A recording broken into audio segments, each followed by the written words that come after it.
Welcome to mister review. நான் உங்க பிரதீப். நீங்க நம்ம என்ன படத்தோட மூவி ரிவ்யூ பார்க்க போறோம்னா, மோகன்ஜி டைரக்ஷன்ல ரிச்சர்ட் ரிஷி அண்ட் நட்டி நட்ராஜ் இவங்க நடிச்ச படம் தான் திரௌபதி 2. இந்த படத்தோட மூவி ரிவ்யூ தான் பார்க்க போறோம். ஸோ வாங்க வீடியோக்குள்ள போகலாம். வீடியோக்குள்ள போறதுக்கு முன்னாடி மறக்காம மிஸ்டர் ரிவ்யூவை சப்ஸ்கிரைப் பண்ணிருங்க. திரௌபதி 2 இந்த படத்தோட கதைகள் என்ன, ரிச்சர்ட் ரிஷி வந்து தான் ஒய்ஃப் இறந்ததுக்கு அப்புறம் தான் பொண்ணை நல்லபடியா பார்த்துட்டு வராரு. ஸோ அவ பார்த்துட்டு இருக்கும்போது அவங்க ஊருக்குள்ள ஒரு பெரிய பிரச்சனை வருது.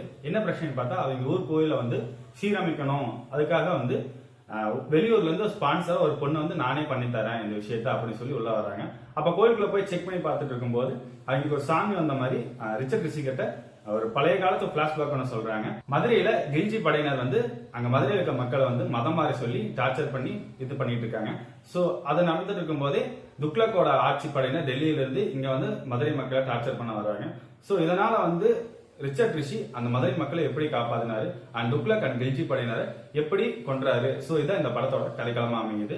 இந்த படத்துல மோகன்ஜியோட கதைக்களம் வேற லெவல்ல தான் இருக்குன்னு சொல்லணும். நம்ம பராசக்தி படத்துல எப்படி மொழிக்காக நம்ம பாடுபட்டு காட்டினாங்களோ அண்ட் இதே மாதிரி இந்த படத்துல நம்ம மதத்துக்காக எவ்வளவு போராடணும்னு சொல்லி நல்லபடியா காட்டியிருக்காரு. அண்ட் இதுல ரிச்சர்ட் ரிஷியோட ஆக்டிங் ஓகேப்பா நல்லபடியா பண்ணியிருக்காரு அப்படிங்கிற ஒரு பாசிட்டிவான இதாக தான் வருது. அண்ட் நட்டி நட்ராஜும் இந்த படத்துல ஓவராலா அவர் கொடுத்த கேரக்டர் நல்லபடியா பண்ணிட்டாரு. அண்ட் இந்த படத்தோட மியூசிக் டைரக்டர் ஜிப்ரன் மியூசிக் வேற லெவல்ல பண்ணியிருக்காருன்னு தான் சொல்லணும். இந்த படத்துல நான் மைனஸா பார்த்தது என்னன்னா, இந்த படத்தோட கதைக்காலம் தான். மோகன்ஜி வந்து இந்த படத்துல வந்து அவ்வளவு கதைக்கு வந்து இன்ட்ரெஸ்டிங் கொடுக்கவே இல்லைன்னு நான் நினைக்கிறேன். அண்ட் அதிகமா அவரோட ஸ்கிரீன் பிளே வந்து ரொம்ப லேகு அண்ட் ஒரு இன்ட்ரெஸ்டிங்கா இல்ல.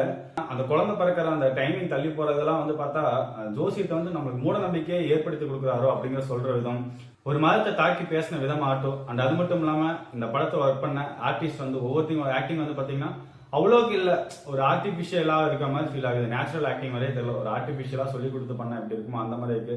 டைலாக் கன்வே ஆகிற விதம்லாம் வந்து பாத்தீங்கன்னா ஃபர்ஸ்ட் ஓப்பனிங் ஷாட்ல காட்டும் போது ஏதோ முடிஞ்சிச்சா அப்படிங்கிற மாதிரி ஒரு ஆர்டிஸ்ட் வந்து ஒரு அந்த கேரக்டருக்குள்ள உள்வராம தான் பண்ணியிருக்காங்க. ஸோ இதெல்லாம் கொஞ்சம் கொஞ்சம் மைனஸ் இருக்கு.